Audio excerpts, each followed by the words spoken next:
and we are under caution. I believe it might have been Riley Herbst, if I'm not mistaken. And he absolutely, I looked up, the car was backward. He went backwards first into the wall, and then the car snapped around and he tore the front end off from it. So Riley Herbst has put us under a red flag condition here, as he is now bringing his wounded race car in. And yeah, he got the right front, and the rear end is tore off from that race car. And you can see in the midpoint of turns 3 and 4 where the skid marks right in the middle of those corners go all the way up to that safer barrier where he made contact. Now, these NASCAR Xfinity Series machines, as you see on your screen there, some heavy damage on the right rear.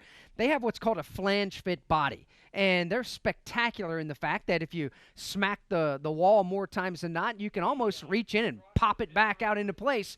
That one's going to have trouble buffing out there. That one won't buff out. No, I mean, when you can scuff off the wall, you can bounce off the wall, and they'll bounce right back into place. When you at a $180, you know, the average speed is 187. So down in the corner, let's say he's doing about 175. When you back it in the fence at 175, that one's not going to buff out. So unfortunately for Riley Herbst, the 20-year-old driver from Las Vegas, Nevada, I'm not going to assess it from the team's perspective, but I wouldn't be shocked if they don't end up going to a backup car, because there's just so much damage. As a matter of fact, Dylan Welch, I think you're down there in the vicinity of the team. What's going on down there, and what can you tell us at this early point? Yeah, well, and Steve, the way they pit these Xfinity cars here in Michigan, there's no garage stall, so they're just out of the back of all the haulers and the transporters. So with the back gate up the way they are when these haulers sit in the garage area, there was a toolbox and a bunch of equipment and things underneath that back gate. Well, that has all been moved out in a hurry, and that gate is, in fact, just about ready to come down. So all signs point to them getting the backup car out. Riley has not come back to the garage yet, but the crew is scurrying around here frantically, and indeed the tarp is coming off up top, so it does look like the backup car for Riley Herbst is on his way out, and not a good way to start the day for young Riley. He's got to compete in the ARCA race later tonight too, and not the way he wanted to get his day started with an incident here in the Xfinity car. Now, we'll go a little deeper, just educate some fans. You may be a longtime fan of NASCAR. You may be a new fan.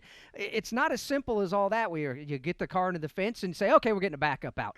NASCAR has to approve any team going to a backup race car. Once you get the approval from NASCAR to go ahead and get the backup car, and as you see on your screen, start to roll that out and come down the lift gate, then there's a separate what's called an inspection fee that the team has to pay to NASCAR to run that car through inspection and, quite frankly, make it eligible for the race. So there's a lot more to it. A lot of times people may take for granted, hey, we're going to go ahead and just put the backup car out there.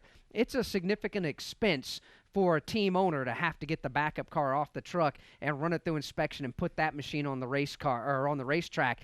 And that's why you hear so many times, drivers don't ever like to wad up machines, but there's also that expense. They know that it's costing that team and that sponsor a little extra cash. Watching team manager Steve D'Souza overlooking all of the operations down there, and he's the one that really has the budget in mind. And he's he's the one now that just sees that money flying out of the checkbooks for Joe Gibbs Racing. But Riley Herbst was in his fourth lap of his second run. He's completed 9 laps total, so he was in the middle of his second run, and unfortunately it got backward into the wall in turns 3 and 4, and they are going to a backup car. Finished second in the ARCA race here, so another one of those young drivers from Nevada just trying to get some seat time, and unfortunately sometimes with seat times comes those valuable lessons that cost you a primary car.